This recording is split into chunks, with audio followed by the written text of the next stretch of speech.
يجيو نوريكم اغرب محل في كوريا الجنوبيه. شوفوا معايا الساعه قبل كل شيء قداش الوقت، تو ماضي ساعتين متاع الليل. هيك ندخلوا للمحل هذايا. السلام عليكم ورحمه الله. يا معلم يا معلم، يوم فما حتى حد، يوم فما حتى خدام لا فامي. شنو ذي؟ يا كيك وفازات هاي ما شاء الله. اسمع، مشى دايت، مشى ايس كريم. ايس كريم زيادة. شنو هذا ايس كريم بالحوت؟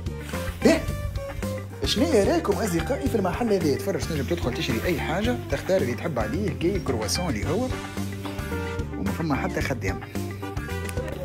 كيما تعرفوا زهري انا توما ساعتين تاع الليل نجي نشري حاجة تولي معبي البلاصة. نكمل يخرج هذوما ونكمل لكم الفيديو. هاي سيدي، من بعد ما تكمل تشري جيت سكاني وحدك لهنا. هيك شفتها؟ هاك شريت زوز انا هاكم ب2000. بعد هنا نقول له باش نخلص. قول له ما حاجتيش، تحب ساشي؟ قلت له لا. ليه لهنا تختار كيفاش تحب تخلص. اوكي كارت. ما عنديش انا، عندي كندا. اوكي نرجع لكم.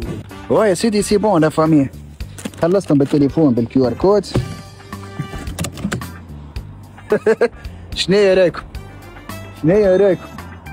لكن سؤالي انا لهنا لا فامي، تخموا في اللي نخمم فيه. استنى شفتوه النوار هذاك يبدو حاطينه هكا في الشارع في كوريا الجنوبيه، معناها مقابل حانوت، معناها راهو مازال كي حل جديد، حل اليوم معناها هذا الافتتاح، فهمتوني؟ وخلى اهل البلا في البلا وروح. سينو حاجه كيف هكايا في بلادنا. شنو رايكم؟ تنجح ولا لا؟ يلا رايكم في التعليقات، ان شاء الله ربي يحفظ بلادنا. حقا نعمل لكم فيديو اخر، ماني حبيت نحل المشروع هذا في البلاد، مشروع نتاع ايس كريم حانوت كيف هكايا. يلا حاسيلو السلعه تهزت مازال في الكاميون. السلام عليكم. حقا معلومه مهمه نسيت ما قلتهاش، المحل هذايا مقابل الكوليج. ايه رايكم؟ بلا يجرأ واحد ويسرق كعبه، حومه كامله اعدام.